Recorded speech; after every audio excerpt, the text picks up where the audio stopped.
بسم اللہ الرحمن الرحیم نحمدہ ونصلی ونسلم علی رسولہ الکریم اما بعد۔ باب العلم انواریہ ایجوکیشنل سوسائٹی اور اس کے تحت چلنے والا ادارہ جامعہ انواریہ انٹرنیشنل و تصوف ریسرچ سینٹر کے زیر اہتمام محدث دکن سیدی عبداللہ شاہ صاحب نقشبندی علیہ الرحمۃ والرضوان کی تصنیف کردہ کتاب شہادت نامہ کی ویڈیو ریکارڈنگ کا سلسلہ شروع کیا گیا اور اس کے 2 باب الحمدللہ مکمل بھی ہوئے، اور اب ہم آغاز کر رہے ہیں تیسرے باب کا۔ حضرت کی کتاب لکھنے کا طریقہ یہی ہے کہ آپ ایک باب کو ذکر کر کے اس میں 3 فصلیں لاتے ہیں،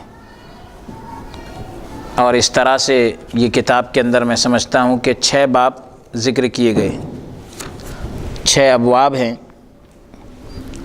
اور ہر باب میں 3 فصلیں ہیں۔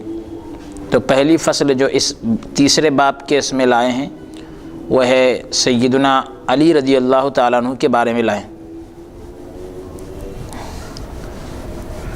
آپ کا اسم مبارک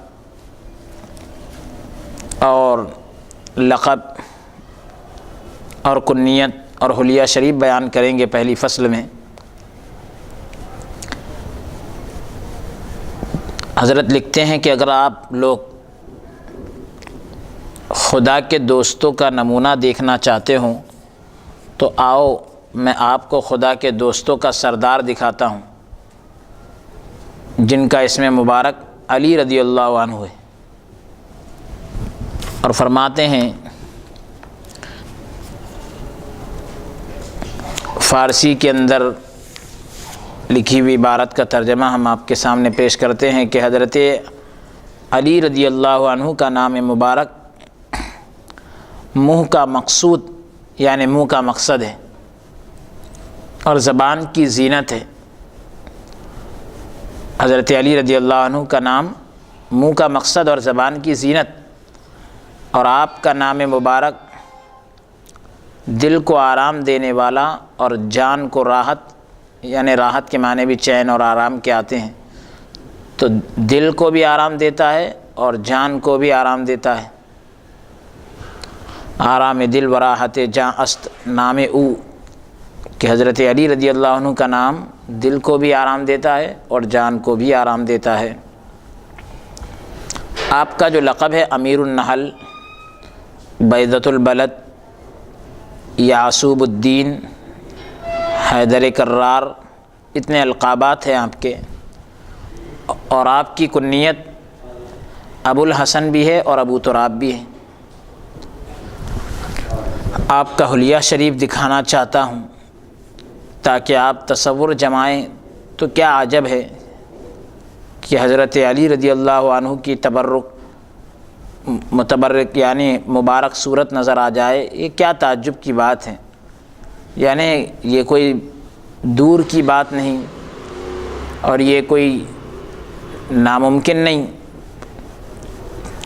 بلکہ یہ ممکن ہے، ہو سکتا ہے کہ حضرت علی رضی اللہ عنہ کا حلیہ مبارک آپ کے سامنے بتایا جائے تو ایسا لگے کہ ان کی مبارک صورت سامنے آ جائے۔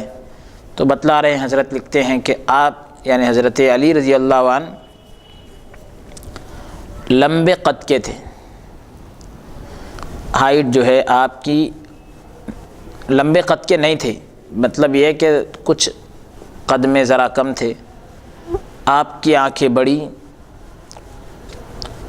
اور پتلیاں سیاہ تھیں، یعنی آنکھ کی جو پتلی تھی وہ کالی، اور آنکھ کی پتلی کا کالا ہونا انسان کی آنکھ کو خوبصورت بناتا ہے، خوبصورت ظاہر کرتا ہے، خوبصورت دکھاتا ہے۔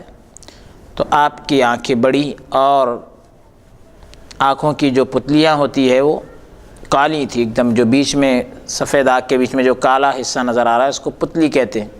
تو آپ کی جو پتلی تھی وہ بالکل کالی تھی، اور آپ کا چہرہ مبارک نہایت خوبصورت، یعنی بہت خوبصورت چہرہ مبارک تھا، گویا 14ویں رات کا پورا چاند تھا، آپ کے سر پر بال کم تھے، حضرت علی رضی اللہ عنہ کے سر مبارک پر بال کم تھے مگر داڑھی کے بال بہت زیادہ تھے، کثرت سے تھے، بہت زیادہ تھے۔ آپ کی نازک گردن دیکھنے والوں کو بالکل چاندی کی ڈھلی ہوئی سراہی معلوم ہوتی تھی، یعنی چاندی کے ذریعے سے بنی ہوئی سراہی لگتی تھی، چاندی کے ذریعے سے بنا ہوا برتن، ایسا اتنی نازک گردن تھی آپ کی کہ ایسا لگتا تھا کہ جیسے چاندی کی سراہی ہو۔ اب بتلا رہے ہیں کہ آپ کے مقام ولادت یعنی آپ کی جائے پیدائش کی جگہ کون سی ہے؟ تو بتلا رہے ہیں کہ جب آپ کی والدہ محترمہ کو درد ذہ شروع ہوا، یعنی جو حمل کی وجہ سے جو تکلیف ہوتی ہے، وہ جب تکلیف شروع ہوئی تو حضرت ابو طالب جو ہے انہیں بیت اللہ شریف کے اندر لے گئے۔ کس کو؟ حضرت علی رضی اللہ عنہ کی والدہ کو، یعنی اپنی بیوی کو۔ حضرت ابو طالب جو ہے اپنی بیوی کو، یعنی حضرت علی رضی اللہ عنہ کی والدہ اور ابو طالب کی بیوی، کیونکہ حضرت علی رضی اللہ تعالیٰ عنہ بیٹے ہیں ابو طالب کے۔ تو حضرت ابو طالب جو ہے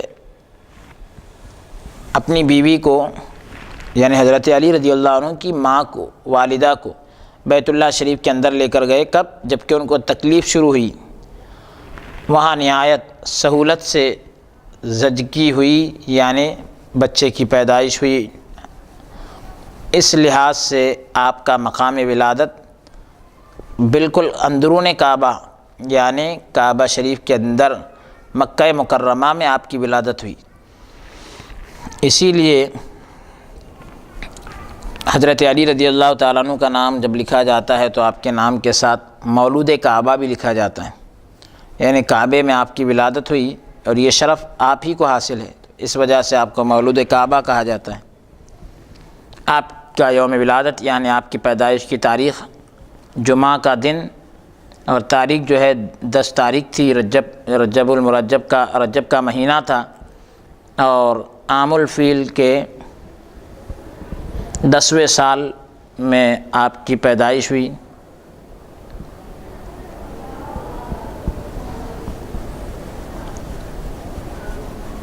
بہرحال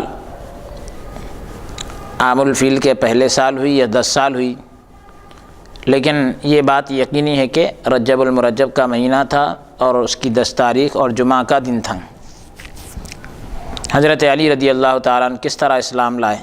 آپ کا اسلام لانا عبداللہ بن عباس رضی اللہ عنہ، حضرت انس بن مالک رضی اللہ عنہ، زید بن ارقم، سلمان فارسی رضی اللہ عنہما اور ایک جماعت صحابہ رضی اللہ عنہم اس بات پر متفق ہے، یعنی سب کا یہی کہنا ہے کہ بچوں میں حضرت علی رضی اللہ عنہ اور عورتوں میں حضرت خدیجہ رضی اللہ عنہ سب سے پہلے مشرف باسلام ہوئے، یعنی اسلام کی دولت سے مالا مال ہوئے۔ حضرت سیدنا علی رضی اللہ عنہ نے خود ارشاد فرمایا ہے کہ نبی کریم صلی اللہ علیہ وسلم دوشنبہ یعنی پیر کو مبعوث ہوئے اور میں سہ شنبہ کے دن یعنی منگل کے دن مشرف باسلام ہوا، یعنی حضور علیہ الصلاۃ والسلام نے پیر کے دن اعلان نبوت کیا اور میں منگل کے دن اسلام قبول کر لیا، صرف ایک ہی شب کے درمیان، یعنی بیچ میں صرف ایک ہی رات گزری۔ حضور علیہ الصلاۃ والسلام نے اعلان نبوت کیا پیر کے دن، اور پیر کے دن گزرنے کے بعد جو رات گئی بس وہی رات گزری بیچ میں، پھر میں نے منگل کو اسلام قبول کر لیا۔ تو یعنی پتہ یہ چل رہا ہے کہ ادھر اعلان نبوت ہوا اور ادھر یہ اسلام کی دولت سے مالا مال ہو گئے۔ تو یہ تو آپ کے حلیے کے بارے میں پہلی فصل ذکر کی گئی، اور اب دوسری فصل کا آغاز ہے۔ دوسری فصل میں حضرت علی رضی اللہ عنہ کے فضائل اور مناقب کہ جن کی محبت ایمان کی علامت ہے اور آپ سے بغض یعنی نفرت یہ کفر کی علامت ہے۔ حدیث شریف میں آتا ہے ایک روز رسول اللہ صلی اللہ علیہ وسلم امام حسن اور امام حسین رضی اللہ عنہما کا ہاتھ پکڑے اور فرمائے کہ جو مجھ کو دوست رکھتا ہے، یعنی ان دونوں کا ہاتھ پکڑ کر فرمایا کہ جو مجھے دوست رکھتا ہے یعنی مجھ سے محبت رکھتا ہے، اور ان دونوں کو دوست رکھے، اور ان دونوں کے ماں اور باپ کو یعنی حضرت علی رضی اللہ عنہ اور حضرت فاطمہ رضی اللہ عنہا کو بھی دوست رکھے، یعنی عزیز رکھے، یعنی ان سے محبت کرے، تو کل قیامت کے روز فردوس اعلیٰ یعنی جنت الفردوس میں اعلیٰ مقام پر وہ میرے ساتھ رہے گا۔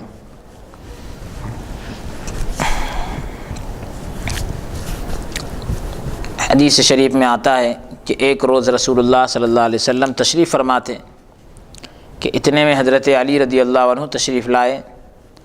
حضور صلی اللہ علیہ وسلم نے ان کی دونوں آنکھوں کے بیچ میں بوسہ دیا۔ حضرت عباس رضی اللہ عنہ اس وقت حاضر تھے، عرض کیے یا رسول اللہ کیا ان کو آپ دوست رکھتے ہیں؟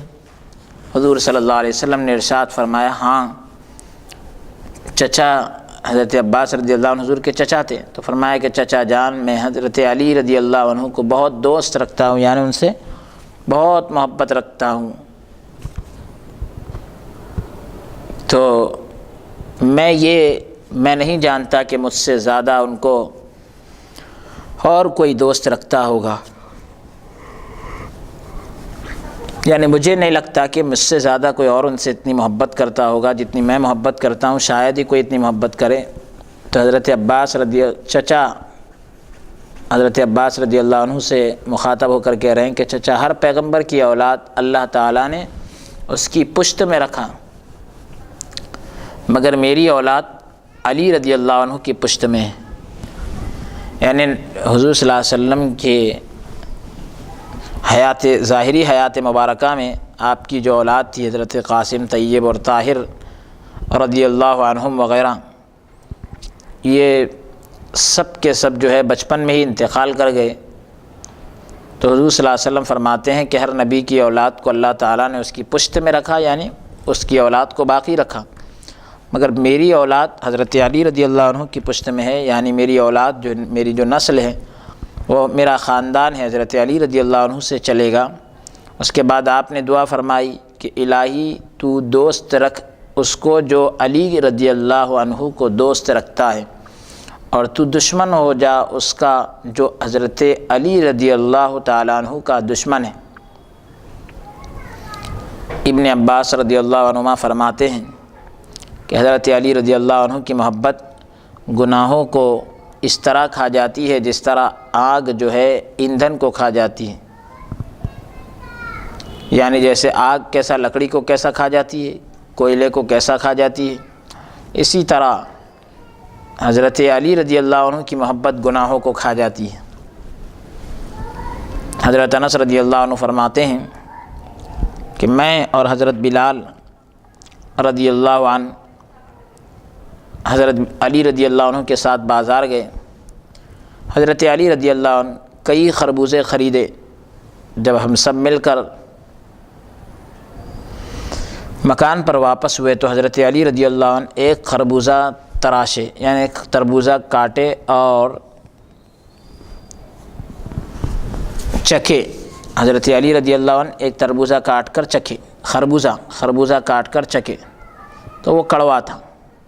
آپ نے حضرت بلال رضی اللہ عنہ سے فرمایا کہ بھائی اس کو پھراؤ، میں تم کو ایک حدیث سناتا ہوں کہ حضرت رسول اللہ صلی اللہ علیہ وسلم نے فرمایا اے علی تمہاری محبت کا عہد یعنی تمہاری محبت کا زمانہ ہر ایک آدمی اور درخت سے، تمہاری محبت کا عہد یعنی تمہاری محبت کا وعدہ ہر ایک آدمی اور ہر ایک درخت سے لیا گیا، جس نے اس وعدے کو قبول کیا وہ تمہاری اور تمہاری محبت کو دل میں جگہ دی، وہ شیریں یعنی میٹھے اور پاک ہوا، میٹھا ہوا اور پاک ہوا، اور جس نے تمہاری محبت کو قبول نہ کیا وہ خبیث اور کڑوا ہوا۔ اس کے بعد حضرت علی رضی اللہ عنہ نے فرمایا کہ میرا خیال ہے کہ یہ کڑوا خربوزہ اسی بیل کا ٹوٹا ہوا ہے جس میں میری محبت نہ تھی۔ اللہ اکبر۔ یعنی حضرت علی رضی اللہ عنہ کے ساتھ میں حضرت انس رضی اللہ عنہ اور حضرت بلال رضی اللہ عنہ گئے عنہما، یہ دونوں حضرات حضرت علی رضی اللہ عنہ کے ساتھ بازار گئے تو حضرت علی رضی اللہ عنہ نے بہت سارے خربوزے خریدے۔ ایک خربوزہ جو ہے کاٹ کر اس کو چکھا تو کڑوا تھا۔ آپ نے بلال رضی اللہ عنہ سے فرمایا کہ جاؤ اس کو واپس کر دو۔ پھر ایک حدیث سنائی کہ اللہ تعالیٰ نے ہر درخت اور ہر آدمی سے وعدہ لے لیا کہ وہ آپ کی محبت کو قبول کرے، جس میں آپ کی محبت ہوگی تو وہ میٹھا ہوگا اور وہ بہترین ہوگا، پاک اور صاف ہوگا۔ جس نے آپ کی محبت قبول نہ کی وہ نہ گندا ہوگا، کڑوا ہوگا۔ حضرت علی رضی اللہ عنہ فرماتے ہیں کہ شاید یہ کڑوا اس لیے ہے کہ جس بیل پر، جس درخت پر یہ خربوزہ لگا ہے، شاید اس بیل میں یعنی اس درخت پر میری محبت نہ تھی۔ جیسے انگور کی بیل وغیرہ ہوتی ہے تو اسی طریقے سے خربوز کی بیل ہوتی ہے اور دیگر چیزوں کی بیل وغیرہ ہوتی ہے جیسے کدو وغیرہ کی۔ حضرت علی رضی اللہ تعالیٰ عنہ کا ہجرت کی رات حضور صلی اللہ علیہ وسلم کے بستر مبارک پر آرام فرمانا۔ ہجرت کی رات میں جب حضور صلی اللہ علیہ وسلم مکہ چھوڑ کر مکہ مکرمہ کو چھوڑ کر مدینہ پاک کی جانب جا رہے تھے تو آپ نے حضرت علی رضی اللہ عنہ کو اپنے بستر پر سلا دیا تھا اور کہا تھا کہ تم یہ امانت صبح لوگوں کو دے کر پھر مدینہ پاک تشریف لے آنا۔ ہجرت سے ایک دن پہلے حضور صلی اللہ علیہ وسلم نے حضرت علی رضی اللہ عنہ سے فرمایا کہ اے علی رضی اللہ عنہ، آج رات مجھے مکہ سے ہجرت کرنے کا حکم آ گیا ہے۔ اے علی رضی اللہ عنہ، خدا تعالیٰ کا یہ حکم بھی ہے کہ میرے بستر پر تم لیٹ جانا تاکہ کفار تم کو دیکھ کر سمجھے کہ حضرت محمد صلی اللہ علیہ وسلم ابھی لیٹے ہوئے ہیں، اور جب تک میں دور نکل نہ جاؤں تم میری چادر اوڑے لیٹے رہنا۔ تو یعنی لوگ یہ سمجھیں گے کہ حضور آرام کر رہے ہیں، حالانکہ میں جو ہے بہت دور چلا جا چکا ہوں گا۔ وَمَكَرُوا وَمَكَرَ اللَّهُ وَاللَّهُ خَيْرُ الْمَاكِرِينَ، انہوں نے مکر کیا یعنی چال بازی کی۔ وَمَكَرَ اللَّهُ، اللہ تعالیٰ نے بھی جو ہے ان کی چال کو ناکام کر دیا۔ وَاللَّهُ خَيْرُ الْمَاكِرِينَ، اور اللہ تعالیٰ بہترین تدبیر کرنے والا ہے۔ حضرت علی رضی اللہ عنہ نہایت خوشی سے اس تجویز کو منظور فرما لیے، یعنی جو حضور صلی اللہ علیہ وسلم نے جو بات فرمائی کہ علی جو تم میرے بستر پر لیٹ جانا، تو حضرت علی رضی اللہ عنہ نے اس بات کو قبول کر لیا۔ جب رات ہوئی اور خوب اندھیرا ہو گیا تو کفار مکہ جو ہے یعنی مکہ کے تمام کافر لوگ تلواریں لے کر چوطرف سے حضور صلی اللہ علیہ وسلم کے مکان کو گھیر لیے، یعنی چاروں طرف سے کافروں نے حضور صلی اللہ علیہ وسلم کے مکان کو گھیر لیا، اور اطراف یعنی مکان کے سائیڈ وغیرہ میں پھرتے تھے، چکر لگاتے تھے کہ حضور صلی اللہ علیہ وسلم جس وقت بھی باہر نکلے آپ کو شہید کر دیا جائے گا، العیاذ باللہ۔ کفار جو ہے کافر لوگ آپس میں یہ باتیں بھی کرنے لگے کہ یہ شخص یعنی حضور صلی اللہ علیہ وسلم ایسی جھوٹی باتیں کرتا ہے، کہتا ہے کہ اے مکہ والو، اگر تم میری اطاعت کرو گے اور مسلمان ہو جاؤ گے تو دنیا میں عرب اور عجم کے بادشاہ ہو جاؤ گے، یعنی عرب کے بھی ہو جاؤ گے اور عرب کے چھوڑ کر جتنا علاقہ ہے اس کے بھی بادشاہ بن جاؤ گے، اور آخرت میں عمدہ باغ یعنی بہترین باغ اور میوہ اور خوبصورت عورتیں ملے گی اگر اطاعت کر لو گے تو، اور اگر اطاعت نہیں کرو گے تو آخرت میں پھر بھڑکتی ہوئی آگ میں جلو گے۔ حضور صلی اللہ علیہ وسلم نے یہ سب باتیں سن کر فرمایا، نادانو یعنی اے کم عقل والوں، جو کچھ میں کہہ رہا ہوں وہ سب سچ ہے۔ آدھی رات کے وقت دوسرا حکم آ گیا کہ حضرت اب اٹھیے، یہ سونے کا وقت نہیں۔ حضرت نے فرمایا کہ جبرائیل چاروں طرف کا کفار جمع ہے، میں کس طرح جا سکتا ہوں؟ جبرائیل علیہ السلام نے عرض کیا کہ حضور صلی اللہ علیہ وسلم کہ حضور یعنی پیارے نبی صلی اللہ علیہ وسلم سے کہا جا رہا ہے کہ سونے کا وقت نہیں ہے، اب چلیے۔ جبرائیل علیہ السلام نے فرمایا، حضور صلی اللہ علیہ وسلم نے فرمایا چاروں طرف کافر ہے، کس طرح جائیں؟ جبرائیل علیہ السلام نے عرض کیا کہ حضور صلی اللہ علیہ وسلم سے کہا کہ سورہ یاسین کو جو ہے ابتدا سے فہم لا یبصرون تک پڑھیے، یعنی شروع سے لے کر یاسین والقرآن الحکیم انک لمن المرسلین علی صراط مستقیم تنزیل العزیز الرحیم لتنذر قوما ما انذر آباؤهم فهم غافلون لقد حق القول على اکثرهم فهم لا یؤمنون انا جعلنا فی اعناقهم اغلال الفہیہ الى الاذقان فهم مقمحون وجعلنا من بین ایدیہم سدا ومن خلفهم سدا فاغشیناہم فهم لا یبصرون تک پڑھنا ہے۔ ان کافروں پر لعنت کی دیوار اڑ جائے گی۔ حضور صلی اللہ علیہ وسلم نے انہی آیات شریفہ کی تلاوت فرما کر ایک مٹھی خاک پر دم کیا اور کافروں کی طرف پھینک دیا۔ یہ آیت سورہ یاسین کی شروع کی پڑھی، مٹی میں خاک یعنی مٹی کو لیا اور یہ دم کر کے جو ہے یہ آیتوں کو پڑھ کے دم کر کے ان کافروں کی طرف پھینک دیا۔ وہ ایک مٹھی خاک یعنی ایک مٹھی جو ہے مٹی تھی، 70 آدمیوں کے منہ، سر اور آنکھوں پر پڑ گئی۔ مگر عجب طرفہ یہ تھا، یعنی عجیب بات تو یہ تھی کہ بجائے تکلیف ہونے کے سب کو غفلت کی نیند آ گئی، سب کے سر سینوں پر تھے اور سب سو رہے تھے۔ اللہ تعالی حضور صلی اللہ علیہ وسلم کو اس طرح سلامت اور صحیح سلامت نکال لے گیا۔ یہ ہے وَمَكَرُوا وَمَكَرَ اللَّهُ وَاللَّهُ خَيْرُ الْمَاكِرِينَ کہ انہوں نے مکر کیا، اللہ نے تدبیر کی اور اللہ بہترین تدبیر کرنے والا ہے، یعنی ان کی سازشوں کو رب تبارک و تعالی نے ناکام کر دیا۔ بہرحال خاک پڑتے یعنی مٹی پڑتے کافر بھی سوئے اور شیطان بھی سو گیا۔ حضور صلی اللہ علیہ وسلم خیر اور عافیت سے چلے گئے۔ آنکھوں میں ایک تنکا یا تھوڑا سا کچرا اگر گر جائے تو سخت بے چینی اور تکلیف ہوتی ہے۔ یہاں پر کفار مکہ یعنی مکہ کے کافروں کی آنکھوں میں مٹھی بھر مٹی جھونکنے پر یعنی ڈالنے پر بھی سب کو آرام کی نیند آ گئی۔ کیا یہ نہیں ہے وَمَكَرُوا وَمَكَرَ اللَّهُ وَاللَّهُ خَيْرُ الْمَاكِرِينَ؟ اللہ کی تدبیر سب سے بہترین تدبیر ہوتی ہے، اس کے خلاف کسی کی تدبیر نہیں چلتی۔ مسلمانوں، ہم کو وہ سراپا رحمت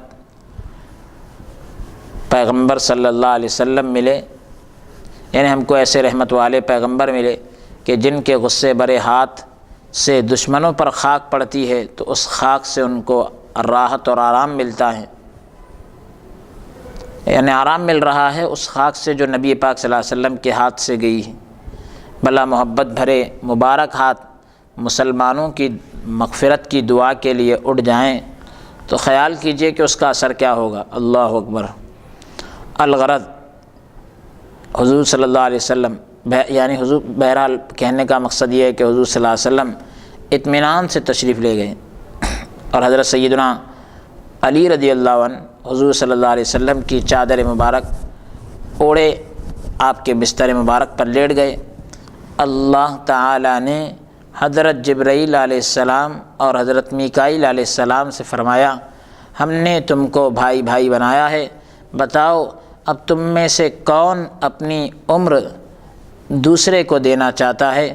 دونوں فرشتوں نے عرض کیا آپ کا حکم ہوتا ہے تو ہم حاضر ہیں، ورنہ سب کو اپنی جان پیاری ہے، کسی سے دوسرے کے لیے اپنی عمر دینا نہیں ہو سکتا۔ اللہ تعالیٰ کا حکم ہوا کہ علی رضی اللہ عنہ کو دیکھو کہ اپنی جان اپنے بھائی حضرت محمد صلی اللہ علیہ وسلم پر نثار کر کے یعنی قربان کر کے ان کے بستر پر لیٹ گئے۔ اللہ اکبر۔ یعنی اللہ تعالیٰ جبرائیل اور میکائیل علیہ السلام سے فرما رہا ہے کہ تم تو آپس میں بھائی بھائی ہو اور میں اب چاہتا ہوں کہ تم ایک دوسرے کو اپنی عمر دے دو۔ تو کسی نے بھی ایک دوسرے کو اپنی عمر دینا گوارا نہیں کیا اور اس کو قبول نہیں کیا۔ اور اللہ تعالیٰ نے فرمایا کہ دیکھو علی کو رضی اللہ عنہ، حضرت علی رضی اللہ عنہ نے آج اپنی جان اپنے چچا زاد بھائی حضرت محمد صلی اللہ علیہ وسلم پر نثار کر کے، قربان کر کے ان کے بستر پر لیٹ گئے، تم جاؤ اور ان کی حفاظت کرو۔ حضرت علی رضی اللہ عنہ کی حفاظت کے لیے دونوں فرشتے یعنی جبرائیل اور میکائیل علیہ السلام وہاں پہنچ گئے، ایک سرہانے اور دوسرا پایتی کھڑے ہو کر رات بھر، یعنی ایک سر کی طرف اور ایک پیروں کی طرف کھڑے ہو کر رات بھر حضرت سیدنا علی رضی اللہ عنہ کی حفاظت کرتے اور یہ کہتے رہے کہ واہ واہ علی رضی اللہ عنہ تمہاری بھی کیا شان ہے، یعنی واہ حضرت علی کی طرف مخاطب ہو کر کریں کہ علی رضی اللہ عنہ واہ تمہاری بھی کیا شان ہے، تمہارا ذکر اللہ تعالیٰ ملائکہ یعنی فرشتوں میں کر رہا ہے کہ دیکھو ہمارے بندے ایسے ہوتے۔ اور یہ حضرت علی رضی اللہ عنہ کے فضائل تھے۔ اب تیسری فصل ہے حضرت علی رضی اللہ عنہ سے بغض رکھنے والوں کی سزا، یعنی حضرت علی رضی اللہ عنہ سے اگر کوئی دشمنی رکھے تو اس کی کیا سزا ہے۔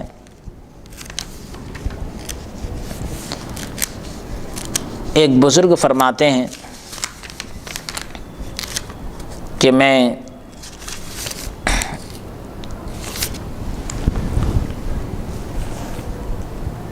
خواب میں کیا دیکھتا ہوں کہ قیامت قائم ہے۔ ایک بزرگ فرما رہے ہیں کہ میں خواب میں دیکھتا ہوں کہ قیامت قائم ہے، تمام مخلوق، اللہ کی تمام مخلوق حساب دے رہی ہے، پل صراط پر سے گزر رہی ہے۔ پل صراط یعنی جہنم کی پیٹھ پر بنا ہوا ایک پل ہے، اس پر سے ہر ایک کو گزرنا ہے۔ مومن اس پر سے آسانی کے ساتھ گزر جائیں گے اور کافر جو ہے کٹ کر جہنم میں گریں گے۔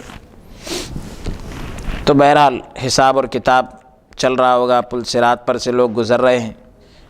یکایک یعنی اچانک ایک دم میری نظر جو پڑی تو کیا دیکھتا ہوں کہ حوض کوثر کے کنارے پر لوگ جمع ہیں، وہ بزرگ کہہ رہے ہیں، اور حضرت امام حسن اور امام حسین رضی اللہ عنہما حوض کوثر کا پانی پلا رہے ہیں۔ میں بھی سامنے گیا اور عرض کیا کہ اے امام مجھے بھی پانی دیجیے، مگر مجھے پانی نہیں دیا۔ میں حضور صلی اللہ علیہ وسلم کے خدمت مبارک میں حاضر ہوا، عرض کیا یا رسول اللہ مجھے پیاس بہت لگی، بے حد ہے نا، بہت پیاس لگ رہی، اور امام حسن اور امام حسین رضی اللہ عنہما پانی نہیں دے رہے۔ نبی کونین صلی اللہ علیہ وسلم نے ارشاد فرمایا تجھ کو پانی کیسے ملے گا، تو محب علی ہے، یعنی حضرت علی سے محبت تو رکھتا ہے، لیکن تیرے محلے میں ایک دشمن علی ہے، یعنی حضرت علی رضی اللہ عنہ کا دشمن ہے، جو حضرت علی رضی اللہ عنہ کو گالیاں دیتا رہتا ہے اور تو اس کو منع نہیں کرتا۔ میں نے کہا کہ یا رسول اللہ، یعنی خواب میں ہو رہی بات، میں نے کہا یا رسول اللہ آپ اگر حکم دیں تو حاضر ہو جاؤں۔ حضور صلی اللہ علیہ وسلم نے فرمایا کہ یہ چاقو لے اور جا اس کو قتل کر دے، مار ڈال۔ میں خواب ہی میں وہ چاقو لیا اور اس شخص کو مار ڈالا۔ اس کے بعد حضور صلی اللہ علیہ وسلم کے پاس حاضر ہوا، آیا اور عرض کیا یا رسول اللہ جیسے ارشاد ہوا تھا اس کی تعمیل کر دیا ہوں، یعنی جیسا آپ نے کہا تھا میں نے ویسا ہی اس پر عمل کیا ہوں، یعنی اس کو قتل کر کے آ رہا ہوں۔ تو رسول اللہ صلی اللہ علیہ وسلم نے فرمایا حسن رضی اللہ عنہ سے کہ حسن ان کو پانی دو۔ امیر المومنین حضرت حسن رضی اللہ عنہ مجھ کو پانی دیے، آپ کے دست مبارک سے یعنی آپ کے مبارک ہاتھ سے پانی لیا، مگر مجھے یاد نہیں کہ پیا یا نہیں پیا۔ اس کے بعد نیند سے ہوشیار ہو گیا، دل پر ہیبت تھی، یعنی بہت خوف تھا، وضو کر کے نماز پڑھنے لگا۔ جب صبح ہو گئی تو اس شخص کے گھر سے رونے کی آواز آنے لگی کہ سوتے بچھونے پر یعنی بستر پر رات میں سوتے سوتے کسی نے اس کو مار ڈالا۔ پولیس آ گئی، اطراف کے بے قصور پڑوسیوں کو یعنی آس پاس کے بے گناہ مجرموں کو گرفتار کر کے یعنی پکڑ کے لے چلے گئے۔ میں نے دل میں کہا سبحان اللہ، یعنی اللہ کی ذات پاک ہے، کیا خواب ہے، کتنا سچا ہے، یعنی میں تو رات میں خواب میں اس کو جو ہے قتل کیا تھا اور سچ میں ایسا ہو گیا۔ میں اٹھا اور حاکم اعلیٰ کے پاس گیا یعنی آفیسر کے پاس گیا اور کہا کہ یہ کام تو میں نے کیا ہے اور ناحق لوگوں کو گرفتار کیوں کیا جا رہا ہے، یعنی بے گناہ لوگوں کو کیوں پکڑا جا رہا ہے، قتل تو میں نے کیا ہے۔ تو اور پورا واقعہ سچ سچ کہہ دیا۔ حاکم نے یعنی بادشاہ نے کہا جو حضرت علی رضی اللہ عنہ کے چچا زاد بھائی اور آپ کے داماد کے ساتھ بے ادبی کرے اس کی یہی سزا ہے۔ حضرت امام زین العابدین رضی اللہ عنہ کے صاحبزادے فرماتے ہیں کہ ابراہیم بن ہشام حاکم مدینہ منورہ یعنی مدینہ منورہ کے وہ گورنر تھے۔ ہر جمعہ کو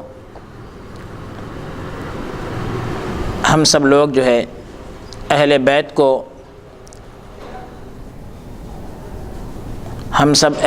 کو ممبر کے قریب جمع کرتا، یعنی ابراہیم بن ہشام جو ہے تمام اہل بیت کو ممبر کے قریب جمع کرتا۔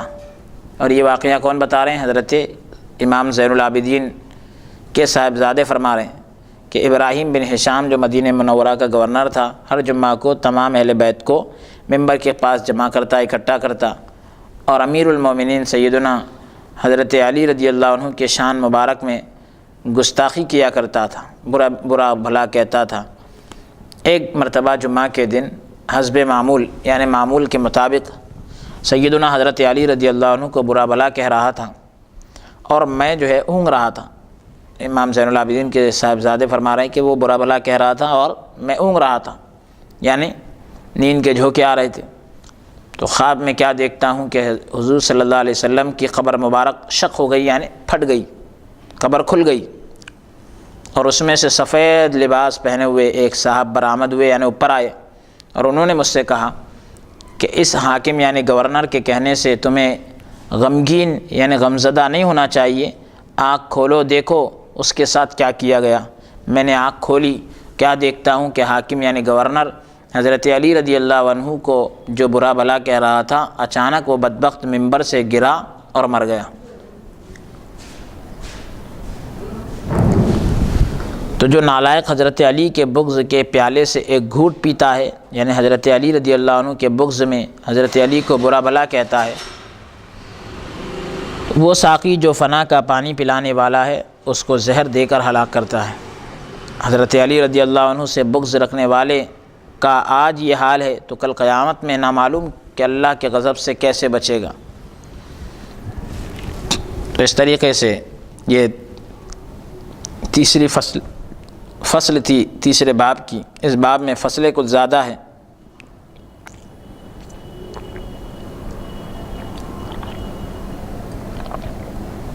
الحمدللہ۔ چوتھی فصل ہے سیدنا علی رضی اللہ عنہ سے بغض رکھنے والے، دشمنی رکھنے والے خارجیہ فرقے سے جنگ کی تفصیل۔ جو ایک گروہ ہے، ایک جماعت ہے خارجی جس کو کہا جاتا ہے، خوارج بھی کہتے ہیں ہم، تو خارجی لوگوں کی سے جو جنگ ہوئی اس کی تفصیل بتا رہے ہیں۔ تو بتا رہے ہیں کہ باوجود دو عیدوں کے ہونے کے ساتھ ہی ایک گمراہ فرقہ خارجیوں کا بھی ہوا ہے، اور ان ظالموں کو خامخواہ سیدنا علی رضی اللہ عنہ سے عداوت یعنی دشمنی ہو گئی تھی، اور حضور صلی اللہ علیہ وسلم جو ہے خارجیوں کے خبر دینے کے بہت دنوں بعد یہ فرقہ بنا۔ حضور صلی اللہ علیہ وسلم تو بہت پہلے ہی جو ہے ان کے بارے میں بیان کر چکے تھے، لیکن حضور صلی اللہ علیہ وسلم کے بتانے کے بعد کئی دنوں کے بعد یہ فرقہ بنا۔ حدیث شریف میں آتا ہے کہ حضور سرور کائنات صلی اللہ علیہ وسلم ایک دن کچھ تقسیم فرما رہے تھے۔ بنو تمیم کا ایک شخص جس کا نام ذوالخویسرہ تھا، وہ کہنے لگا یا رسول اللہ انصاف سے بانٹیے۔ حضور صلی اللہ علیہ وسلم کچھ بانٹ رہے تھے، ایک شخص کھڑا ہو کے کہتا ہے یا رسول اللہ انصاف سے بانٹیے۔ حضور صلی اللہ علیہ وسلم نے فرمایا افسوس، اگر میں انصاف نہ کیا تو پھر کون انصاف کرے گا، یعنی میرے سوا ہے کون دنیا میں انصاف کرنے والا، اور پھر تو یہ اعتراض کر رہا ہے، تو تیری مطلب یہ ہے کہ بے وقوفی ہے۔ رسول اللہ صلی اللہ علیہ وسلم سے پوچھا گیا کہ اگر حکم ہو تو اس کی گردن اڑا دی جائے۔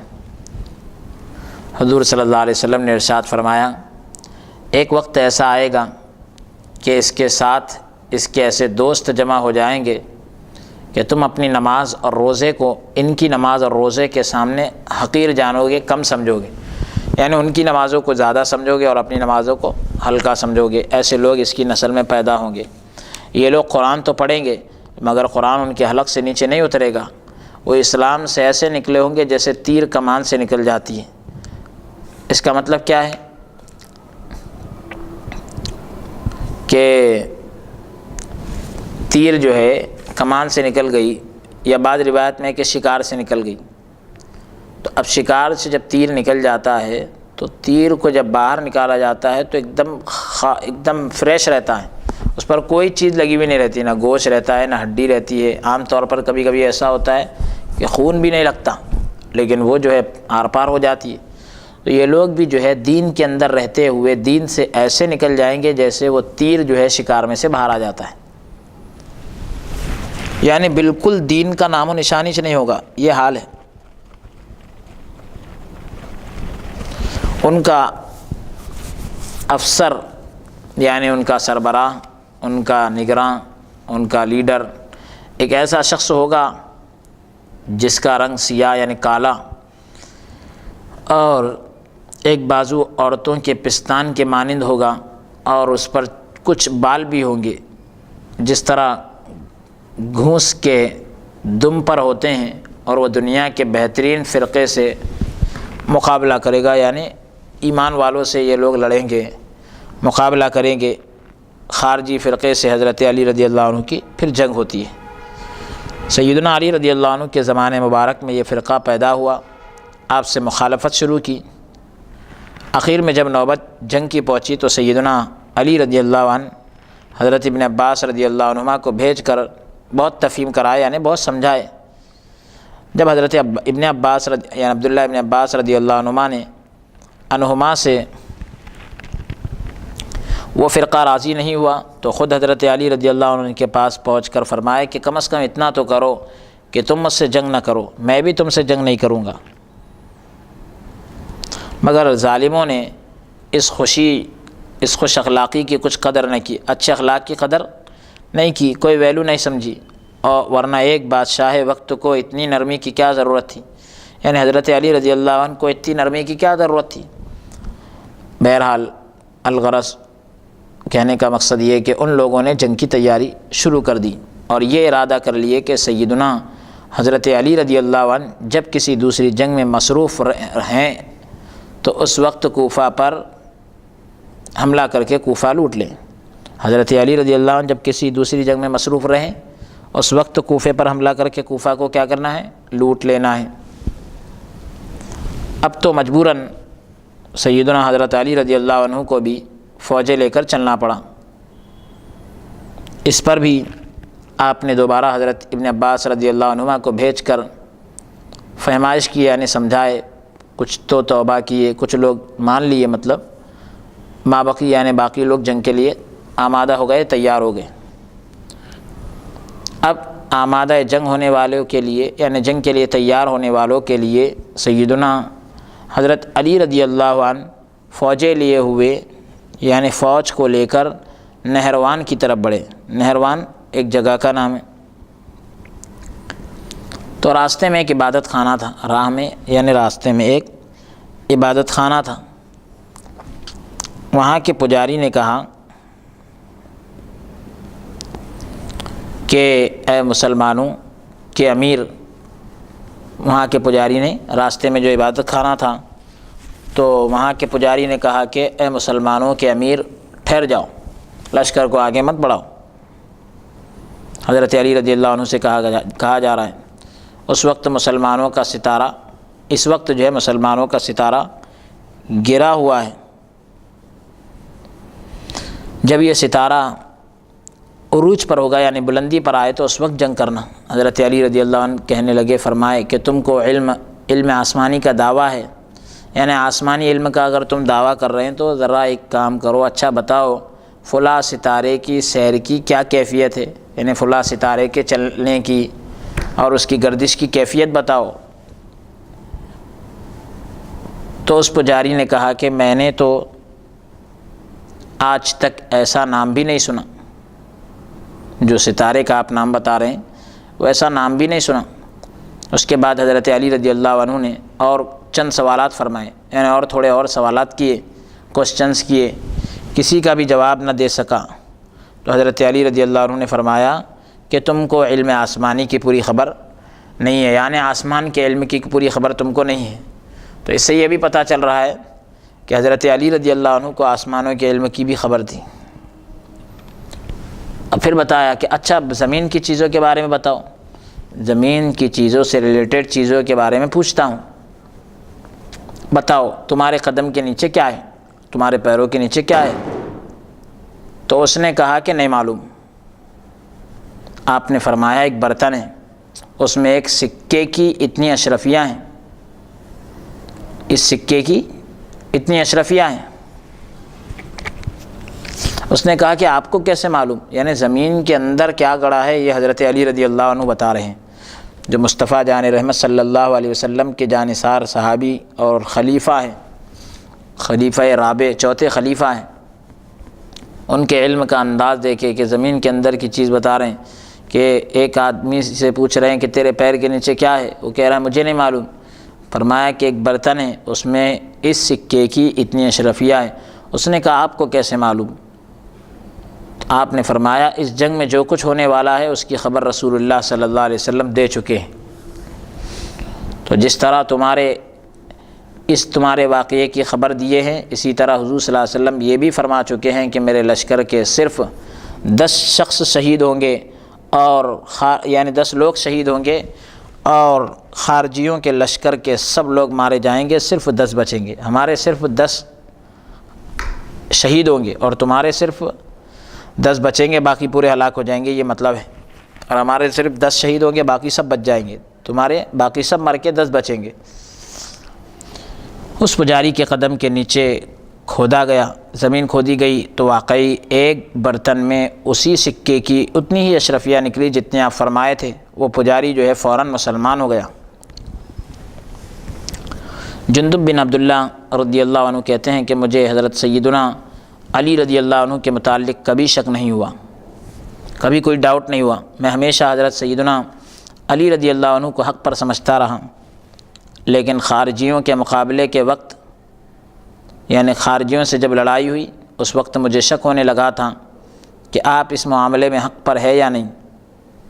جندب بن عبداللہ رضی اللہ عنہ کہہ رہے ہیں کہ کبھی شک تو نہیں ہوا تھا، لیکن جب خارجیوں کے مقابلہ ہو رہا تھا، لڑائی ہو رہی تھی، تب مجھے شک ہوا کہ آپ اس معاملے میں حق پر ہے یا نہیں، کیونکہ خارجیوں کی صورتیں جو ہے نہایت مقدس، یعنی ایک دم پاکیزہ تھی، بہت ہی اچھی دکھتی تھی، اور وہ زاہد یعنی عبادت گزار اور نیک لوگ معلوم ہوتے تھے۔ ایک روز یعنی ایک دن ایک سوار آیا اور کہا کہ امیر المومنین، مخالفین یعنی ہمارے جو اپوزٹ لوگ ہیں، خارجی لوگ، وہ نہروان سے آگے بڑھ گئے۔ حضرت سیدنا علی رضی اللہ عنہ نے فرمایا کلا، ہرگز ایسا نہیں ہو سکتا۔ ابھی یہ باتیں ہو رہی تھی کہ دوسرا سوار دوڑتے ہوئے آیا اور کہا کہ مخالفین نہروان سے آگے بڑھ گئے۔ سیدنا علی رضی اللہ عنہ فرمانے لگے کہ نہیں بڑھے۔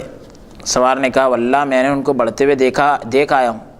حضرت سیدنا علی رضی اللہ عنہ فرمانے لگے کہ واللہ نہیں بڑھے، قسم اللہ کی نہیں بڑھے، ان کے قتل کی جگہ تو وہی ہے، اس سے آگے کیسے بڑھ جائیں گے؟ جندب کہتے ہیں کہ میں نے دل میں کہا کہ اب مجھے موقع ہاتھ آیا ہے کہ آزماؤں، کہ دیکھ لوں، یعنی اب مجھے موقع ملا کہ اب دیکھوں کہ حضرت علی رضی اللہ عنہ اپنی رائے سے کہہ رہے ہیں یا خدا اور اس کے رسول سے سنی ہوئی خبر بتلا رہے ہیں۔ دل میں یہ عہد کیا، یعنی یہ سوچ لیا کہ اگر مخالفین یعنی خارجی لوگ نہروان جو ایک جگہ کا نام ہے وہاں سے آگے بڑھ گئے ہیں تو پہلا شخص میں ہوں گا جو حضرت علی رضی اللہ عنہ سے جنگ کروں گا، کیونکہ میں یہ سمجھ جاؤں گا کہ حضرت علی رضی اللہ عنہ نے جھوٹ بات کہی، الیاذ باللہ، ایسا اس نے سوچا۔ اور اگر نہیں بڑھے ہیں دشمن تو پہلا شخص میں ہی ہوں گا جو حضرت علی رضی اللہ عنہ کے دشمن پر حملہ کر دوں گا۔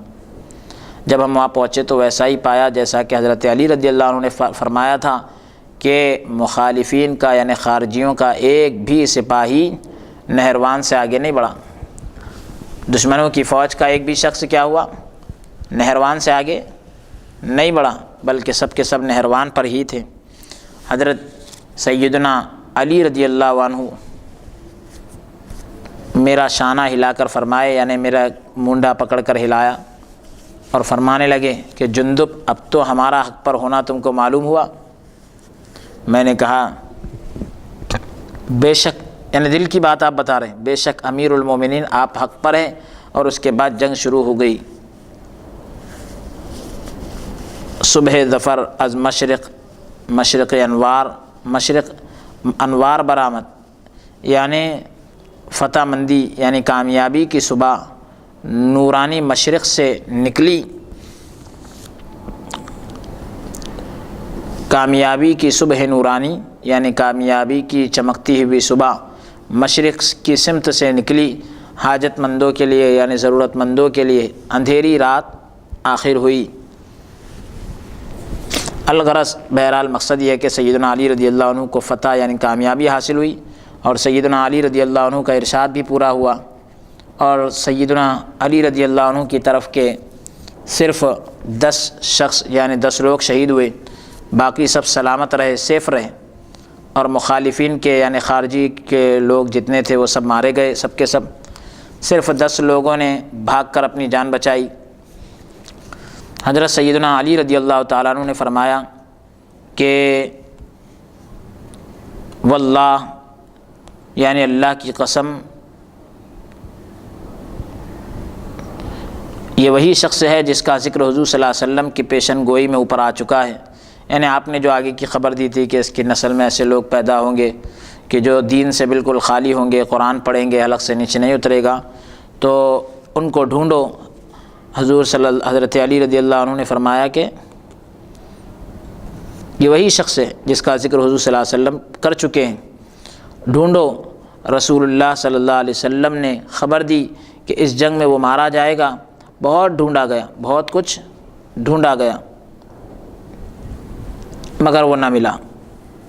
آپ نے فرمایا خدا کی قسم، یعنی وہ جو شخص تھا جس کے بارے میں حضور صلی اللہ علیہ وسلم نے کہا تھا کہ یہ آدمی ایسا ہے کہ اس کی نسل میں ایسے لوگ پیدا ہوں گے کہ جو اسلام سے خالی ہوں گے، تو وہ آدمی جس کے بارے میں حضور نے کہا تھا وہ بھی ہونا چاہیے اس جنگ میں، کیونکہ ہو نہ ہو وہ اس جنگ میں مارا جائے۔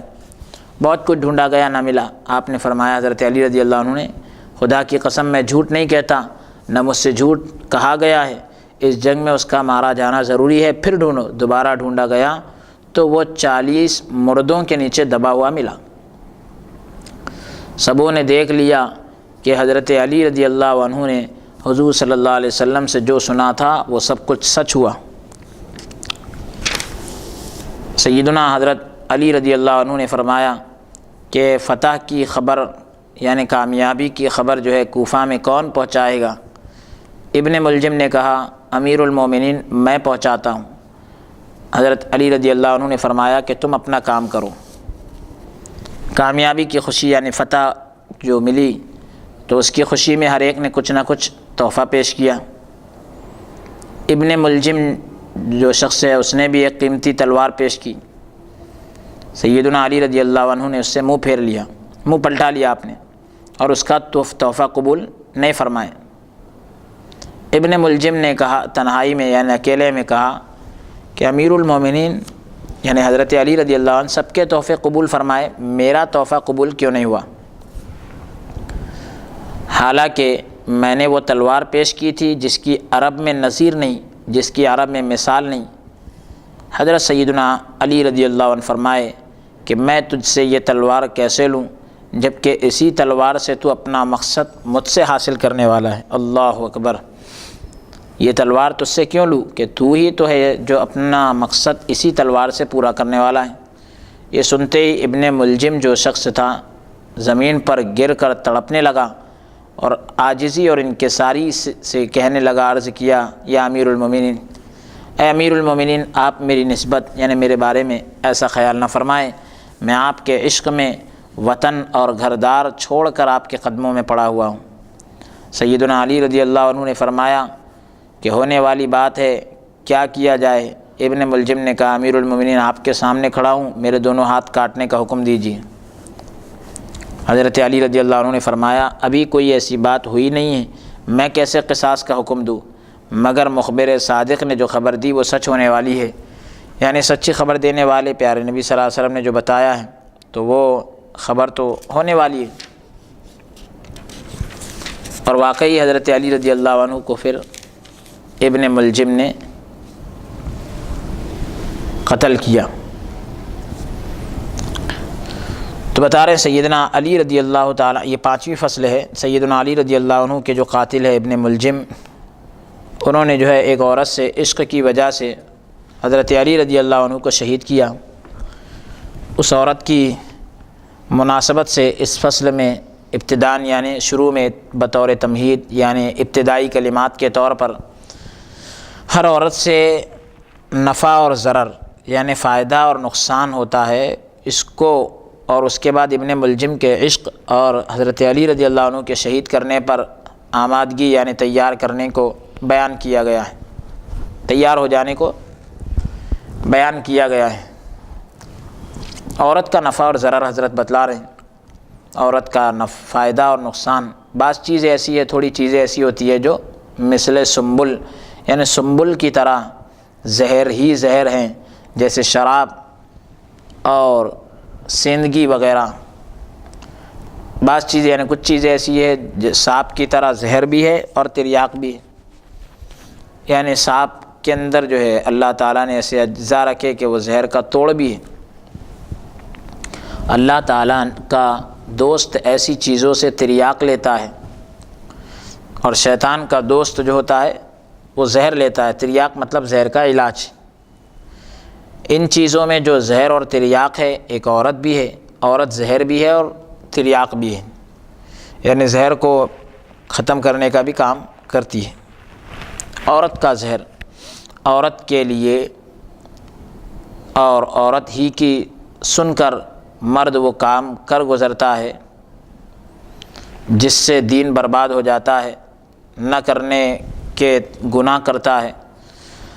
عورت کی خاطر، عورت ہی کی خاطر حرام کمائی میں مبتلا ہو جاتا ہے، عورت کی وجہ سے نہ خدا کا خیال کرتا ہے نہ رسول صلی اللہ علیہ وسلم کا خیال کرتا ہے، عورت کی فرمائش پوری کیے بغیر چین نہیں آتا، یہ عورت کا زہر ہے۔ اب عورت کا تریاق کیا ہے؟ یعنی عورت کے ذریعے سے کئی زہروں سے آدمی بچ جاتا ہے۔ وہ ہے کہ عورت کی وجہ سے آنکھ اور دل کی حفاظت ہوتی ہے، اور جس کو عورت نہ ہو وہ بد نظری میں تو ضرور مبتلا ہوگا، اگرچہ کہ شرمگاہ کو بچائے مگر دل کو شہوت کے وسوسوں سے نہیں بچا سکتا۔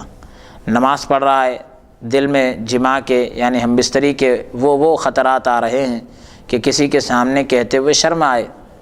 جس طرح مخلوق زبان کی باتیں سنتی ہے، اسی طرح خدا تعالیٰ دل کی باتیں سنتا ہے۔ کتنی شرم کی بات ہے کہ خدا تعالیٰ کے سامنے کھڑے ہیں اور باتیں جماع کی کر رہے ہیں۔ عورت رہنے سے ایسے خطرے دل میں نہیں آتے، یہ عورت کا تریاق ہے۔ یعنی عورت کی وجہ سے آدمی اتنے خطرناک زہریلی چیزوں سے بچ جاتا ہے۔ عورت رہنے سے ایسے خطرے دل میں نہیں آتے۔ عورت جو ہے خانہ داری کے یعنی گھر کے امور پورے سنبھال لیتی ہے۔ مرد کو دینی اور دنیاوی امور طے کرنے کی فرصت ملتی ہے، یہ بھی عورت کا ایک تریاق ہے۔ یعنی عورت کی وجہ سے آدمی کو اتنا سکون مل رہا ہے کہ آدمی کو دینی اور دنیاوی کام کرنے کی فرصت ملتی ہے۔ عورت سے کے زہر سے بچنے کا جو علاج ہے، منتر ہے، وہ بتایا جا رہا ہے۔ اس کا نسخہ کیا ہے؟ حدیث شریف میں رسول اللہ صلی اللہ علیہ وسلم کا ارشاد ہے کہ عورت سے نکاح ان 4 وجوہ سے یعنی 4 باتوں کی وجہ سے کیا جاتا ہے۔ نمبر 1 مال، نمبر 2 جمال، نمبر 3 حسب یعنی خاندان وغیرہ کو دیکھ کر، نمبر 4 دین یعنی مذہب۔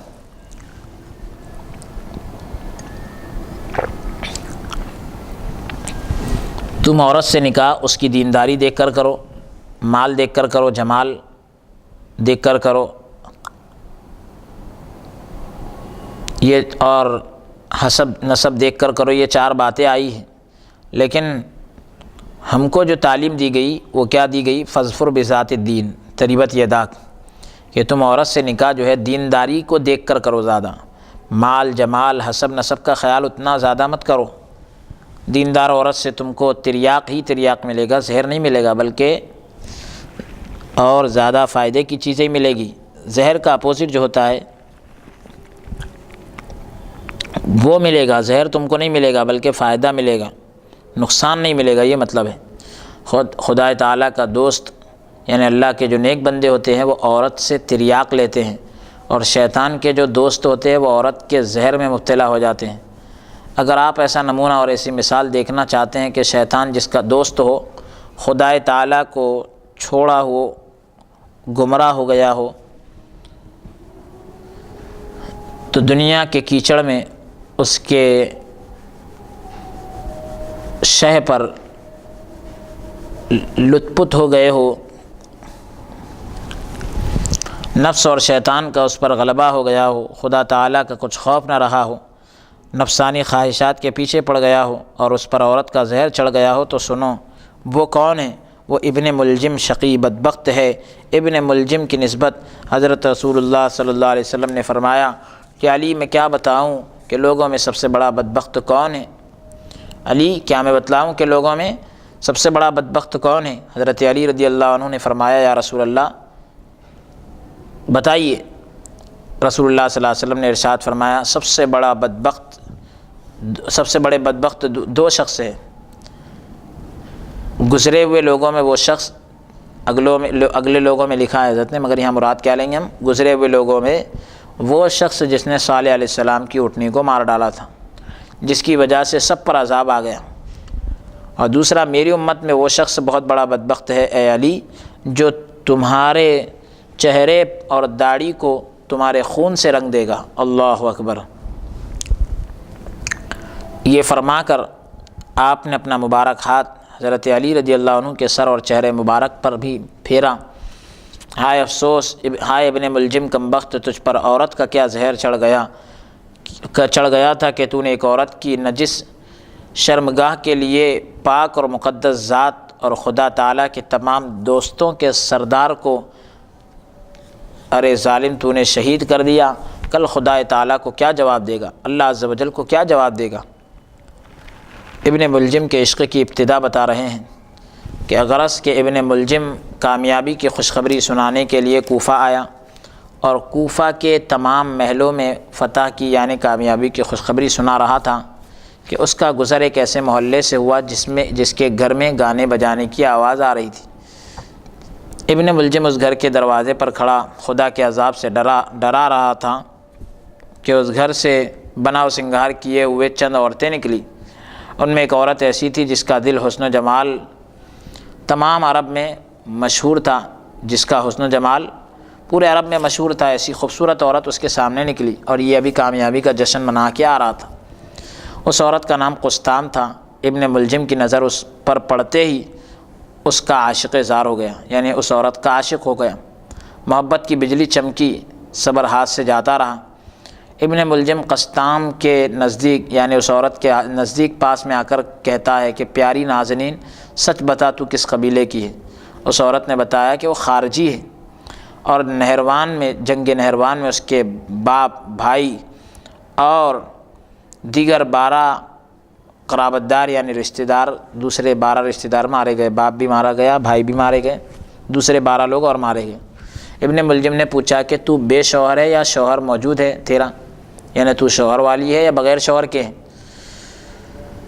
تو وہ عورت نے کہا کہ قسطام عورت نے کہا کہ خاوند نہیں ہے، شوہر نہیں ہے۔ ابن ملجم نے کہا کہ میں تم سے نکاح کرنا چاہتا ہوں۔ تو اس عورت نے کہا کہ میں اپنے رشتہ داروں سے مشورہ کر کے جواب دیتی ہوں، آؤ گھر میں آؤ۔ ابن ملجم کو اندر بلا کر بٹھایا اور خود طرح طرح سے آراستہ ہو کر یعنی اچھی طرح سج دھج کے سامنے آئی، تو ابن ملجم لوٹ پوٹ ہو گیا۔ یعنی ابن ملجم نے کہا کہو کیا کہتے ہو؟ وہ جو عورت تھی اس نے کہا نکاح کے لیے سب راضی ہے مگر مہر بہت بھاری ہے۔ ابن ملجم نے کہا کیا مہر ہے؟ اس عورت نے جواب دیا 3 چیزیں ہیں، 3000 روپے نقد، دوسری چیز خوبصورت گانے والی باندی، اور تیسری چیز علی بن ابی طالب رضی اللہ عنہ کا قتل۔ جس دن حضرت علی رضی اللہ عنہ کو تم شہید کرو گے اسی دن ہمارا نکاح ہے۔ تمہارا ہمارا نکاح اسی دن ہوگا جس دن تم حضرت علی رضی اللہ عنہ کو شہید کر دو گے۔ ابن ملجم نے کہا کہ روپیہ اور باندی تو جو ہے منظور ہے، مگر سیدنا علی رضی اللہ عنہ کا شہید کرنا کچھ آسان کام نہیں ہے۔ اے عورت، علی رضی اللہ عنہ کو تو نے کیا سمجھا ہے؟ حضرت علی رضی اللہ عنہ شہ سوار مشرق اور مغرب ہیں، یعنی مشرق اور مغرب کے شہ سوار ہیں، عرب کے تمام پہلوانوں کو نیچا دکھانے والے ہیں، مطلب تمام پہلوانوں کو کشتی میں جو ہے پچھاڑ دیتے ہیں، زیر کر دیتے ہیں اور ہرا دیتے ہیں۔ جب وہ بتا رہے ہیں کہ جب وہ تلوار ذوالفقار اپنے میان سے نکالتے ہیں، آپ کی تلوار کا نام ذوالفقار تھا، جب اس کو میان سے نکالتے ہیں تو کوہ قاف پر بھی لرزہ پڑ جاتا ہے، یعنی بلند بالا پہاڑ پر بھی لرزہ طاری ہو جاتا ہے۔ جب وہ ہاتھ سے نیزہ ہلاتے ہیں تو دلیروں اور پہلوانوں پر ایک بلا آ جاتی ہے۔ تو یہ حضرت علی رضی اللہ عنہ کی بہادری ہے۔ تو وہ اس عورت نے کہا کہ اچھا، میں روپیہ اور باندی معاف کرتی ہوں، صرف حضرت علی رضی اللہ عنہ کا شہید کرنا میرا مہر ہے۔ اگر میرا وصال چاہتے ہو، یعنی مجھ سے ملنا چاہتے ہو، تو یہ کام کرو۔ ہائے کم بخت ابن ملجم، تجھ پر یہ بہت نازک وقت ہے، عورت کا زہر تجھ پر چڑھ رہا ہے، آخرت کے برباد ہونے کا وقت ہے۔ ابن ملجم خود بھی اپنے دل میں کہہ رہا تھا، ہائے کیا میں اس شہر میں حضرت علی رضی اللہ عنہ کو مارنے کے لیے آیا تھا؟ کاش میری جو ہے میرے آئے کی گھڑی کو آگ لگ جانا تھا، یعنی مجھ پر جو گھڑی یہ لمحہ آیا ہے اس کو آگ لگ جاتی، میں نہیں آنا تھا، مگر کیا کروں، اب میرا دل قسطام کا یعنی اس عورت کا عاشق ہو گیا ہے۔ جو ہو سو ہو، یہ کہہ کر یعنی جو بھی ہو، بہرحال حضرت علی رضی اللہ عنہ کو شہید کرنے کی شرط منظور کر لیا۔ اور اس نے کہا، وہ عورت نے کہا، تمہاری مدد کے لیے اور بھی کچھ چند لوگ یعنی کچھ لوگوں کو ساتھ میں دیتی ہوں، اس کام کو پورا کرو۔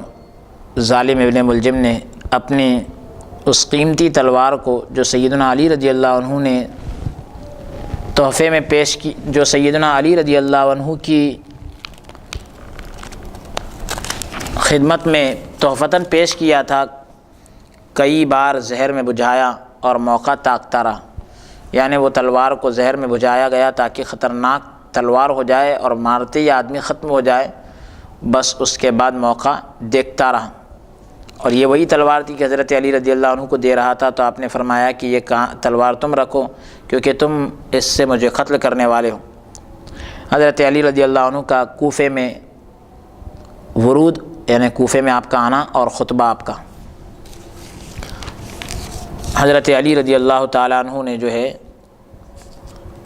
فتح یعنی کامیابی اور نصرت یعنی مدد کے ساتھ کوفے میں آپ جو ہے داخل ہوئے، اور داخل ہو کر آپ نے فصیح اور بلیغ خطبہ دیا، بہترین فصاحت اور بلاغت والا خطبہ دیا، یعنی اچھے الفاظ تھے اس کے۔ اور ممبر کے سیدھی طرف حضرت امام حسن رضی اللہ عنہ تھے، ان سے فرمایا کہ بیٹا اس مہینے کے کتنے دن گزرے؟ شہزادے امام حسن رضی اللہ عنہ نے عرض کیا، امیر المومنین ماہ رمضان المبارک کے 13 دن گزر چکے ہیں۔ بائیں طرف یعنی الٹی طرف منہ کر حضرت امام حسین رضی اللہ عنہ تھے۔ حضرت علی رضی اللہ عنہ نے ان سے بھی فرمایا، بیٹا اس مہینے کے کتنے دن باقی ہیں؟ صاحبزادے حضرت امام حسین رضی اللہ عنہ نے عرض کیا، امیر المومنین رمضان المبارک کے 17 دن باقی ہیں۔ حضرت علی رضی اللہ عنہ نے داڑھی مبارک پر ہاتھ پھیر کر فرمایا، اس ماہ میں میری داڑھی کو میرے سر کے خون سے رنگین ہونا ہے۔ اس کے بعد آپ اس قدر روئے کہ داڑھی مبارک آنسوؤں سے بھیگ گئی، تر ہو گئی، تمام مجلس بھی رونے لگی۔ پھر فرمایا، لوگو تم سمجھتے ہوں گے کہ میں موت سے ڈر رہا ہوں، نہیں، میں تو موت سے نہیں ڈر رہا ہوں، میں تو ہمیشہ موت کا آرزومند رہا ہوں، موت کی تمنا کرتا رہا ہوں، اکثر شہادت کا انتظار رہتا ہے۔ کہہ رہے ہیں، مرگ مارا زندگی دیگر است، زندگی دیگر است، ہماری موت سے ایک دوسری زندگی شروع ہوتی ہے۔ موت کا زہر شہد سے زیادہ شیریں اور میٹھا ہے، بامزہ ہے، مزے والا ہے۔ موت سے یعنی اس شعر کے اندر جو ہے شہیدوں کی زندگی کی طرف اشارہ ہے کہ ایک زندگی ختم ہوتی ہے، اس سے بہترین زندگی شروع ہو جاتی ہے۔ موت سے چھلکا نکل جاتا ہے، صرف مغز ہی مغز باقی رہتا ہے، اس لیے کہ موت دوست کو دوست کے پاس پہنچا دیتی ہے۔ اس کے بعد حضرت علی رضی اللہ عنہ نے ارشاد فرمایا کہ صاحبو، نے دوستوں سے کہا کہ کیا آپ کو میرے رونے کی وجہ معلوم ہے؟ میں اپنے مظلوم جگر گوشہ حسن اور حسین رضی اللہ عنہما کے لیے رو رہا ہوں۔ یہ تو ایک مسافرت میں ہے، یعنی سفر میں ہے، اب ان قریب ان پر یتیمی بھی آنے والی ہے۔ اے حاضرو اور غائبو، اے حاضرو یعنی حاضرین جتنے تھے سب سے کہا کہ جو لوگ موجود نہیں ہیں ان کو یہ بات پہنچا دو کہ جب میرے بچوں کو کے شہید ہونے کی خبر پہنچے تو رسول اللہ صلی اللہ علیہ وسلم کے فرزندوں کے شہید ہونے کی خبر پہنچے تو تمہارا رونا اللہ تعالیٰ کے غضب کو کم کر دے گا۔ آج ان شہیدوں کے لیے جو غمگین ہوگا، کل اس کو اندازے سے زیادہ خوشی حاصل ہوگی۔ اے عزیزو، حضرت حسن رضی اللہ عنہ کی حالت کو یاد کرو، ان کے لب شیری مطلب ان کے مبارک ہونٹ دشمن کے زہر سے سبز ہو گئے ہیں۔ حسین بن علی رضی اللہ عنہ کے شہید ہونے کو سوچو، ان کے غمزدہ پاک اولاد کے غم کو سوچو، یعنی ان کی پاکیزہ جو اولاد ہے وہ کتنی غمگین ہوگی اس کو سوچو، ذرا اس کے بارے میں سوچو۔ پھر حضرت حسین رضی اللہ عنہ کی حالت کو سوچو، ان کے تشنہ لبی یعنی پیاسے ہونٹ اور خستہ جگری یعنی ایک دم خستہ حالت کو دیکھو، اور زخمی تن یعنی زخمی بدن اور غم اور رنج بھرے ہوئے دل کو سوچو، ان کے خوبصورت چہرے مبارک کو خاک اور خون میں پڑا ہوا ہو، ایسا سوچو۔ یہ فرما کر حضرت علی رضی اللہ عنہ ممبر سے نیچے اتر آئے، اور پھر جو ہے کوفہ میں قیام کے دوران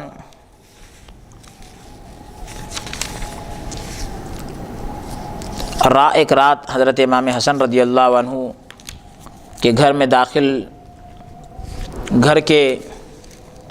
گھر میں جو ہے افطار فرماتے ہیں۔ کوفہ میں قیام کے دوران ایک رات امام حسن رضی اللہ عنہ کے گھر افطار فرماتے ہیں، ایک رات امام حسین رضی اللہ عنہ کے گھر میں 3-4 لقمے سے کچھ زیادہ نہ کھاتے۔ لوگ عرض کرتے امیر المومنین کچھ زیادہ کھائی، تو فرماتے مجھے خدا تعالیٰ سے ملنا ہے، میں زیادہ کھانے کی حالت میں اللہ سے ملنا نہیں چاہتا۔ ایک روز حضرت علی رضی اللہ عنہ سے کہا گیا امیر المومنین اپنے ساتھ محافظ رکھیے، یعنی حفاظت کرنے والے کو رکھیے، ابن ملجم تلوار لیے آپ کے پیچھے پھرا کرتا ہے۔ یہ سن کر حضرت علی رضی اللہ عنہ کہنے لگے کہ ہر آدمی کے ساتھ 2 محافظ حفاظت کرنے والے فرشتے ہر وقت موجود رہتے ہیں، جو اس شخص کی حفاظت کرتے رہتے ہیں، جب اس کی موت کا وقت آ جاتا ہے تو وہ فرشتے ہٹ جاتے ہیں۔ انسان کے زندگی کی ایک حد ہے، وہ اس کے لیے ایک مضبوط قلعہ ہے، وقت سے پہلے تو کسی کو بھی مارا وہ کسی کو نہیں مار سکتا، کوئی کسی کو نہیں مار سکتا، تو یعنی ابن ملجم بھی مجھے وقت سے پہلے نہیں مار سکے گا۔ جب 19 رمضان المبارک کی رات آئی، تمام رات آپ عبادت میں رہے، بالکل نہیں سوئے، عبادت میں مشغول رہے، بار بار صحن میں آتے، آسمان کو دیکھتے اور فرماتے کہ صدق رسول اللہ، اللہ کی قسم رسول اللہ صلی اللہ علیہ وسلم سچ فرمائے ہیں، پھر میرے قاتل کو میرے مارنے سے کون سی چیز روک سکتی ہے۔ جب آپ کے مسجد کے جانے کا وقت قریب آیا تو آپ نے تازہ وضو کر کے باہر جانے کا ارادہ فرمایا، گھر میں جو قاص تھے وہ سامنے آئے اور آپ کا دامن یعنی گھر میں جو لوگ تھے وہ سامنے آئے اور آپ کا دامن مبارک پکڑنے لگے اور آپ کو چھوڑتے نہ تھے کہ آپ باہر تشریف نہ لے جائیں، ایسا کہتے تھے۔ صاحبزادیوں نے چاہا، آپ کی بیٹیوں نے چاہا کہ ان کو الگ کر دے، آپ نے فرمایا کہ ان کو مت روکو کہ یہ میری جدائی میں رو رہے ہیں، میرے الگ ہونے میں رو رہے ہیں۔ حضرت حسن رضی اللہ عنہ نے عرض کیا کہ ابا جان آپ یہ کیا فرماتے ہیں، ہمارے دل ٹکڑے ہو رہے ہیں۔ حضرت علی رضی اللہ عنہ نے فرمایا کہ میرا دل گواہی دے رہا ہے کہ اس مہینے میں شہید ہونے والا ہوں، اور پھر ایک صاحبزادے اور صاحبزادی کو گلے لگا کر رخصت کرنے لگے، ایک ایک کو گلے لگا لگا کر رخصت کرنے لگے، اور پھر در و دیوار سے الفراق یعنی دیوار سے اور گھر سے الفراق یعنی جدائیگی اس کی صدا یعنی آواز آ رہی تھی، سب کی آنکھوں سے آنسو جاری تھے، اور حضرت سیدنا علی رضی اللہ عنہ فرما رہے تھے رخت بر بستیم و دل برداشتیم کہ اسباب باندھ رہا ہوں، اور یعنی ساز و سامان باندھ رہا ہوں اور سب سے دل اٹھا لیا ہوں، پرانے محبت کرنے والوں کو چھوڑ رہا ہوں، وقت آ گیا ہے کہ سارے غموں سے چھوٹ جاؤں، دنیا کی خوشی اور غمی پر لات مار دوں، کب تک کمینوں کی دل دکھانے والی باتیں سنوں، کب تک ان کے اور ان کے مصیبت ڈھانے والی یعنی مصیبت پیدا کرنے والی حرکتوں کی میں جو ہے برداشت کرتا رہوں۔ جنت کے محل ہمارے لیے آراستہ یعنی سج رہے ہیں، ہم اس دنیا کے قید خانے میں بڑی محنت سے زندگی بسر کیے ہیں۔ حضرت علی رضی اللہ عنہ مسجد تشریف لے گئے اور مسجد میں پہنچ کر اذان دیے۔ ابن ملجم جو آپ کا قاتل ہے 2 ساتھیوں کے ساتھ قسطام جو جس عورت کے عشق میں وہ پھنس گیا تھا، اس کے گھر میں شراب پی کر مست پڑا تھا، مسجد میں پہلے سے ہی پڑا تھا، نہیں قسطام کے گھر میں پڑا تھا، وہ جو عورت تھی اس کے گھر میں شراب پی کر پڑا ہوا تھا۔ اس عورت نے اس کو جگایا اور کہا کہ اگر میرا وصال چاہتا ہے یعنی اگر مجھ سے ملنا چاہتا ہے تو اس وقت کو غنیمت جان یعنی اچھا فائدے کا وقت سمجھ کہ اس وقت حضرت علی رضی اللہ عنہ مسجد میں اکیلے ہیں، اور پھر مسلمان جمع ہو جائیں گے، موقع ہاتھ سے چلے جائیں گا۔ ابن ملجم جو زہر میں بجھائی ہوئی تلوار تھی یعنی زہر کے پانی میں اس کو ڈبا کر لے کر گئے تھے، اس کو جو ہے لے کر اٹھا اور اپنے ساتھیوں کے ساتھ مسجد کے اندر گیا۔ حضرت علی رضی اللہ عنہ اذان کے بعد مسجد میں تشریف لا کر نماز شروع کیے۔ پہلے سجدے سے اٹھے ہی تھے کہ ابن ملجم شقی بدبخت نے تلوار چلائی، اتفاق سے تلوار سر مبارک میں اس جگہ لگی جہاں جنگ خندق میں زخم آیا تھا۔ خندق ایک جنگ کا نام ہے، تو اس میں جو ہے حضرت علی رضی اللہ عنہ کی پیشانی مبارک پر زخم لگا۔ اب جب اس نے تلوار چلائی تو ایسی جگہ پر تلوار جا کے لگی جہاں پہلے سے زخم تھا، ہڈی توڑتے ہوئے سر مبارک کے نیچے تک پہنچ گئی، وہ تلوار جو ہے سر کے نیچے تک پہنچ گئی۔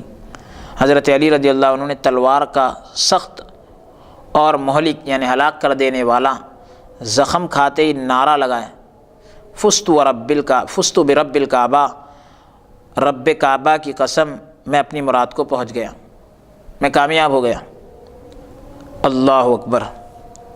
وہ کیسے لوگ تھے جو خدا کے راستے میں جان دینا اپنی مراد کو پہنچنا سمجھتے تھے۔ تلوار کی چوٹ پیشانی پر کھا کر خوشی کا نعرہ مار رہے ہیں، مر جانے کو جو ہے زندہ ہونا سمجھتے تھے۔ کیسے کیسے مبارک لوگ تھے، اور وہ کیسا پکارنا تھا جو ایک عورت کی ناپاک جگہ کے لیے اپنے بزرگوں کو شہید کر کے خوش ہو رہا تھا، اور وہ ایک ہی جگہ کے رہنے والے، ایک خدا کا دوست تو دوسرے شیطان کا دوست ہے۔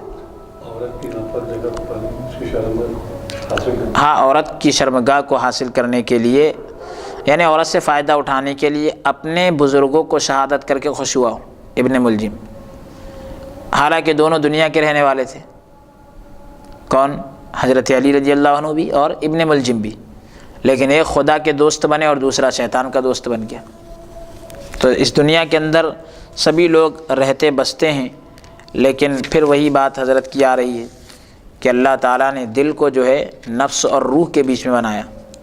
اگر نفس کی طرف جھکا تو شیطان کا دوست بن جاتا ہے، اگر روح کی طرف جھکا تو اللہ کا دوست بن جاتا ہے۔ اللہ تعالیٰ نے دل کو بنایا اسی جگہ، دل جدھر جھکا انسان ویسا ہونے لگ جاتا ہے۔ تو بہرحال یہ چوتھی فصل بھی الحمدللہ مکمل ہوئی ہے، اور اللہ رب العزت سے ہم درخواست اور دعا کرتے ہیں کہ رب تبارک و تعالی اپنے حبیب پاک صاحب الاولاد جناب محمد الرسول اللہ صلی اللہ علیہ وسلم کے صدقے میں ہمارے اس کار خیر کو قبول فرمائے۔ اللہ رب العزت ہمیں دنیا اور آخرت کی تمام بھلائیوں سے مالا مال فرمائے۔ تمام شرور و فتن سے ہم سب کی حفاظت فرمائیں، اور اللہ رب العزت حاسدین کے حسد سے، ظالموں کے ظلم سے، شیطان اور نفس کے شر سے ہماری حفاظت فرمائیں، اور اللہ رب العزت ہم سب کو اللہ رب العزت ایمان پر خاتمہ نصیب فرمائیں، اور اللہ رب العزت ہماری آنے والے نسلوں کی جان کی، مال کی، عزت کی، آبرو کی حفاظت فرمائیں۔ اللہ رب العزت ان کو دین کی خدمت کے لیے قبول فرمائیں۔ پروردگار عالم ہماری اس کار خیر کو اپنی مقدس بارگاہ میں قبول فرما، اور ہمارے اس کام کو ہمارے لیے ذریعہ نجات بنا۔ مولا تبارک و تعالی جو احباب اس میں حصہ لے رہے ہیں، مولا ان کو بھی دنیا اور آخرت کی تمام بھلائیوں سے مالا مال فرما، ان کے رزق میں برکت عطا فرما، تمام پریشانیوں سے ان کی حفاظت فرما، ان کے بھی تمام کاموں کو آسان بنا دے، ان کو بھی رزق حلال نصیب فرما دے۔ مولا تبارک و تعالی ہم نے جو مانگے وہ بھی عطا فرما، جو مانگنے سے رہ گئے وہ بھی عطا فرما۔ ہماری تمام دعاؤں کو اپنے فضل و کرم سے حضور پر نور جناب محمد رسول اللہ صلی اللہ علیہ وسلم کے صدقہ و طفیل میں قبول و مقبول عطا فرما۔ وصلی اللہ تعالی وسلم علی خیر خلق محمد وعلی آلہ وصحبہ اجمعین برحمتک یا ارحم الراحمین، والحمد للہ رب العالمین، بحق لا الہ الا اللہ محمد رسول اللہ۔